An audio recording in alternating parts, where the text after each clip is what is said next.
Howdy folks, Brian Cusco here at Triple B TV, and I know it looks like we're at the Mega Condo booth today, which we are, but that's because we're talking to Andrew Stamm, and there's a big congratulations in order for those two. So I've been talking with Andrew on forums since I first got into snake keeping, moving back from Hawaii and getting on Facebook groups and stuff and chatting with folks, and Andrew's always been a really, really nice guy and really likes animals, and he's going to tell us a little bit about his experience with mainland reticulated pythons today.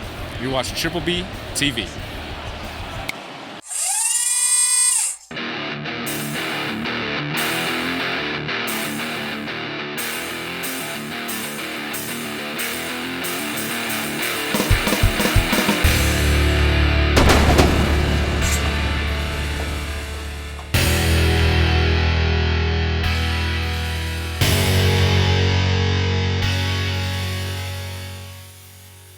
So, Andrew, how long have you been keeping reptiles? 15 years. 15 years. Maybe 20 then I took a break, but I was a kid, I always had corn snakes, ball pythons, boas. Never had good luck with boas. And then 10 years later, fast forward, I got a retic, my first retic, second retic, and then I had 30 or 25 or 30 within 2 years of that. Just went full on in. When the OGS nerd introduced the OGS project, that kind of was my driving force to get the cool stuff at the time. Work hard to get my first OGS animal, which was I still have. It's an original nerd line animal, and that kind of stuff like that was kind of my favorite stuff to work with. All mainland. Yeah, mainland. So there's a certain type of folk I think it takes to really work with mainlands and keep working with mainlands for us. How long have you been working with mainlands? 2014. So about eight going on 5. Wait, what was it? I can't do math. 9 years? Yeah, successfully breeding 6 years, 7 years. Okay, yeah, because when I first moved back into the States, into the mainland, and you were definitely in the retic thing, and I just remember I see your name all over the different retic groups on Facebook, and I then knew from there, and then you're good friends with Jake, so that... Jake, Shane, Aubrey, all those guys are great. Those guys kind of helped me a lot. Learn how to properly take care of stuff, Local guys too, always help. So it's you're I need help over here. The snakes, I can't handle this, or you know what I mean, or what's going on with this snake. And we had one of the best reptile vets in probably the country, I think, in Chicago too. He just retired last year, which is kind of a bummer because now it's he was the kind of guy that if he couldn't fix it, no one could. So now it's kind of just got to figure it out. Was there ever a time when you wanted it to be a full-time thing you did working with snakes? No, never. No, I always liked it, but I never was driven to make enough snakes to make a living out of it or even pursue that. And what reason? Do you have any reason? I just like my regular line of work. I work for myself. I'm pretty happy with what I do. And I don't know that there's enough there in retics for most people to pursue a full-time financial career and actually make it enough to live on it, if that makes sense. I think there's a few guys that can do it, but I'd say 1 out of 100. I don't think there's 100 people breeding retics right now that make a living out of it like ball pythons. There's not enough of a demand there's not enough people that should even be keeping more than 1 or 2 retics because it's a ton of work. I love the work, but if you don't like it, a lot of guys got into retics a few years ago because the morphs are so intense now and so unbelievable, and they'd get 30 or 40 or 50 of them within a year's time because they had the finances to do it, and it became kind of like ball pythons where they were just chasing every morph. The only difference is you burn out quick if you're not in love with the snakes and you just want to make money. It won't last. Not with retics. Ball pythons, you can keep 100 ball pythons in a spare bedroom in an apartment and do it properly. Retics, you can't.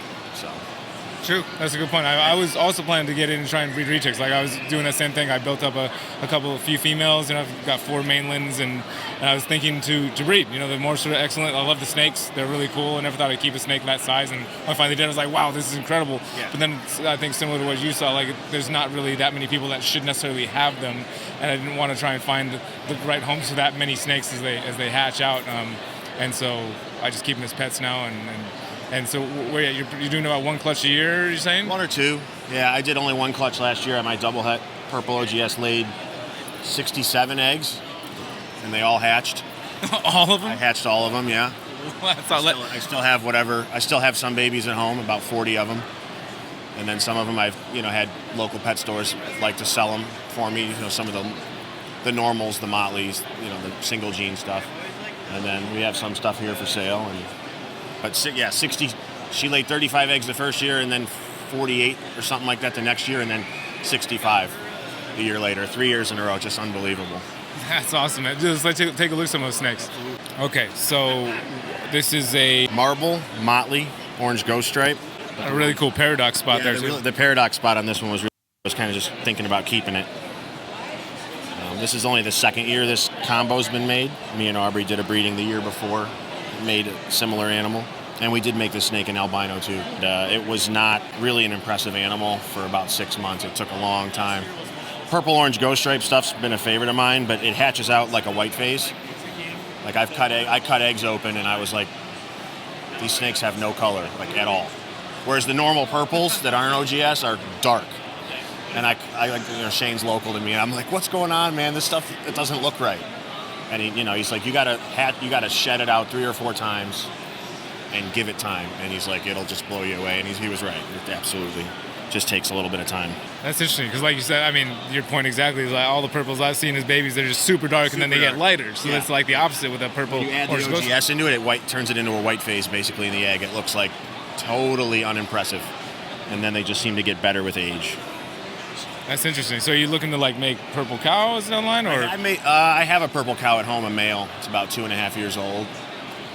It's not a breathtaking animal. It's a good-looking snake. It's white with red eyes, and it's starting to get some blotchy spots of purple and gray. But it's not. I don't think it's what anybody ever thought it was going to be. When we were 7, 8 years ago, when we thought about what it would be, it didn't end up being that. But at least maybe it's an animal that, like, when you what it produces, you're always. It's an unbelievable animal. It's going to make, bred to a normal is just going to make, or even bred to a purple, everything that comes out purple is going to be head OGS. So it's kind of neat in that regard. It's awesome. So you got a couple other snakes you want to show? Yeah. Now that thing is incredible. Like, that's a mind-blowing snake for anybody to look at, I think. Yeah. This is a purple marble orange ghost stripe male. I made a couple of these. Every one of them's totally different. That is just like, so how much will that orange stick? It's only gotten better since we started. When I hatched it out, it was basically just a yellow looked like an albino golden child. The yellow on the sides, and now it's just gotten to be like a dark, like orange sherbet almost kind of look to it. Is this the first of these? Yeah. If that thing stays like this orange giant mainland, like that's going to be wild. Yeah.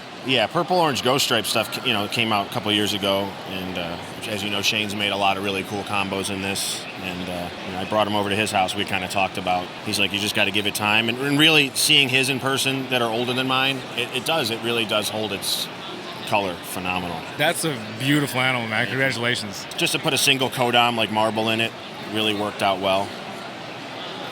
A lot of time and patience involved you're not doing ball python eggs. I mean, this is such a big, and a mainland, it's such a big animal. I mean, yeah.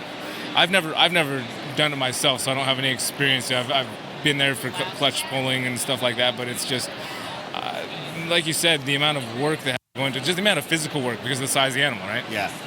Just pulling these eggs was, a ton of work. She laid on a top cage. I had her on a higher cage than I wanted at the time, but I didn't want to mess with her. And she laid, and she started laying in 6 in the morning. I saw like 12, 13 eggs. And then I got home, and it was just like this massive pile. And she was well over 100 pounds at that time, even empty, gutted full after all her eggs. And just getting them out of there was a project. I was pulling clumps of eggs 20 at a time. And just boxes were filling up, and I'm on the phone with Megan, and she's like, how many eggs are there? I'm like, I don't know, a lot. And just really neat to hatch.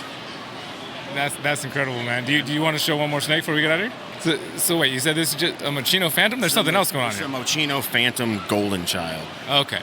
I did not produce this animal. A friend of mine did. Just a nice snake to raise up. I love the tipping on the outsides of all these head scales, and way it gives it that crazy contrast. You can see every single scale on the head in like such detail just because of that. Which is really the only part of the phantom gene you can even see on this animal. You know, phantoms does not do much to golden child. It just kind of changes the tinting, but it gives that head a deep saturation in between the lines that you can see. Otherwise, you know, a normal Mochino golden child looks pretty similar. The phantom just kind of changes the head patterning and the saturation. It's really wild. It's man, I love snakes, dude. And this is a mainland animal too. She's probably about a year and a half. The head on this snake is going to be incredible. The size, dude. And that's something I wanted to touch on too. A lot of people were asking me about, because super dwarfs seem to be the thing now. And dang it, Garrett. They're really cool, and Garrett does a great job. I mean, he's awesome. It's just, I think a lot of people think that mainlands are just going to be these massive retics right out of the gate, and it's just not true. I mean, this snake's a year and a half old, maybe a little older than that, and does not look unhealthy at all. It's just well fed, but not hammered with food. And that snake, is 6 months old, well fed, but not hammered with food. We actually had to try to get it that big just for the show. We wanted to put a little size on it and have it shed out. I think super dwarfs are interesting. I just don't think that mainlands should be discounted. Well, I agree. I mean, I have mainlands. I have super dwarf. It's cool. They're just they act a little different. Right? There's something about the size of a snake. Like when I was holding Megan's giant anaconda the other day. Like some people need a big snake. That's what I got into it for, and that's what a lot of my friends have said. Like, yeah, we like super dwarfs, but we got into it because they were big. You know what I mean? That was kind of the draw when I was a kid. Was when will I be old enough to live on my own and not have my mom tell me what I can and can't, and buy my first retic, because they're so big and so impressive. So that's kind of why I was into it. 20 or 30 of them, yes, the cleaning does get old. You worked a long day on a normal job, and you get home and you're exhausted. So that's another thing about retics is, people got too many too soon, a lot of people, and then you just see them kind of bail out. Because when you get home from work after a long day, the pee, the poop, it's all still there, and you have to clean it if you want to do it right. Yeah, but then the reward, I mean, having one of these, sorry, I didn't mean to steal your snake, the huge, like when you have a snake's head, that's like as big as your hand or bigger, and you got the weight properly balanced across your hips, and you're just kind of holding that snake, and you worked with that snake since it was a baby, and it's just so docile, you can just that big old fat head in your hand, man. There's nothing that feels like that. Unbelievable. Yeah. But I mean, it's fun at this size too. They're so much fun because you can kind of still enjoy them and take them out, put them under the lights, and share them with people. And that's the funnest part for me, is going to the show and having people that haven't seen a real big snake before in a cage, especially like a albino or a big purple.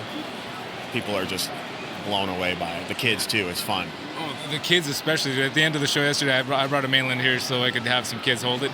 And like I had them all line up against the back of the table, put their arms out like that, and they just lay it across their arms. You can get 10 kids holding the snake at the same time, and the snake gently moves forward. And you just kind of, and the kids, other people are starting to gather, and like kids are getting excited. Like, look, a space just opened up. The space keeps opening up in front, and just keep filtering kids in like a snake train. And that was it for me. I think the first time I saw a big retic at a show was like just life changing.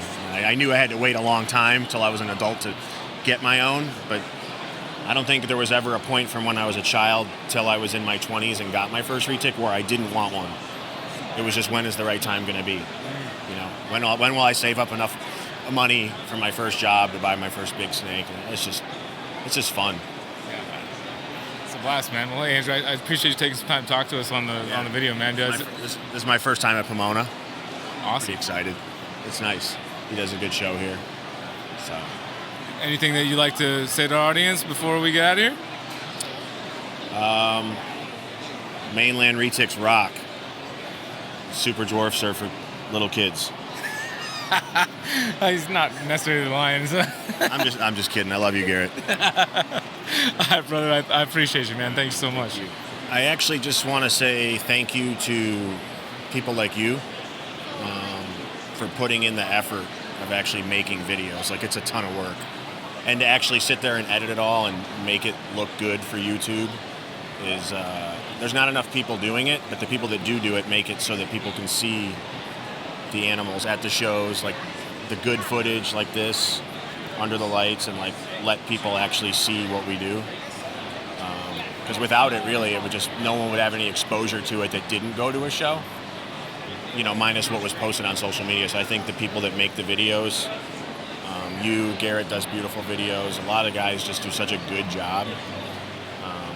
It's really special, so we appreciate that. Thanks a lot. I enjoy doing it. It's my pleasure, man. Thanks, Andrew. Thank you guys for watching.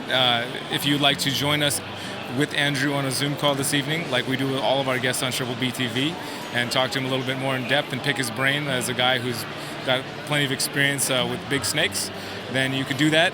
Find the link down in the description below. If we don't see you tonight, we'll be a little bit sad, but that's all right, because we'll see you right here next week on Triple B TV. Y'all take care.